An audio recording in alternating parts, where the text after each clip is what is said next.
Well, let's turn now to more developments in the conflict between Russia and Ukraine.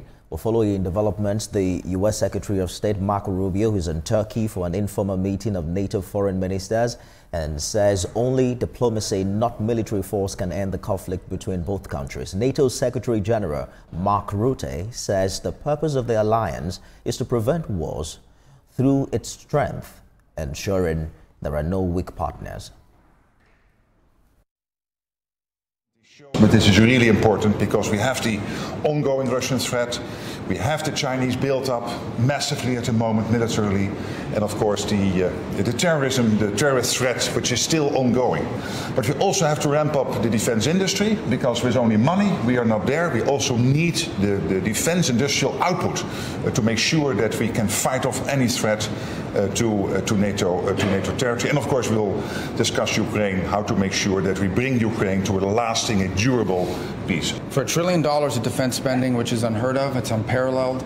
And it's not just spending money, it's spending money on the capabilities that are needed for the threats of the 21st century. All kinds of different threats that look different from the threats in the past. And so I think today sets up that leaders meeting, which will be very productive. I also think, obviously, that the big issue on everyone's mind is what's happening with Russia and Ukraine. The President of the United States has been abundantly clear he wants the war to end. He's open to virtually any mechanism that gets us to a just, enduring, and lasting peace. And that's what he wants to see. He wants to see an end to wars. He wants to keep wars from happening. The purpose of NATO is to prevent wars through its strength. And that's why, we want to see it grow stronger, spending levels among all partners that allow everyone to be stronger and makes the alliance stronger. And also he wants to end wars. And that's the hope with Russia and Ukraine. We'll see what happens over the next couple of days. Back in Africa, former president of Mauritania, Mohamed Abdelaziz, has been sentenced by an appeal court to 15 years in prison and imposed a $3 million fine. Mr. Aziz, who was a former military general that rose to power through two coups before serving as president from 2009 to 2019, was found guilty of money laundering and illicit self-enrichment. Investigators say he amassed over $70 million in assets during his decade in office.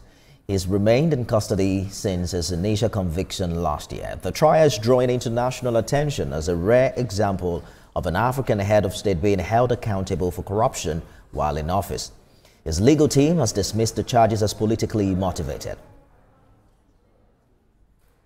And still in Africa, South African President Cyril Ramaphosa is to travel to Washington next week. On the agenda is a meeting with President Donald Trump that could have them discussing the tensions surrounding the white farmers' refugee status, which the U.S. granted earlier this week. The U.S. welcomed 59 white South Africans as refugees this Monday to start what the Trump administration says is a larger relocation plan for minority Afrikaner farmers who claim they are being persecuted in their homeland because of their race. South Africa denies the allegation, saying whites and majority black country are not being singled out for persecution.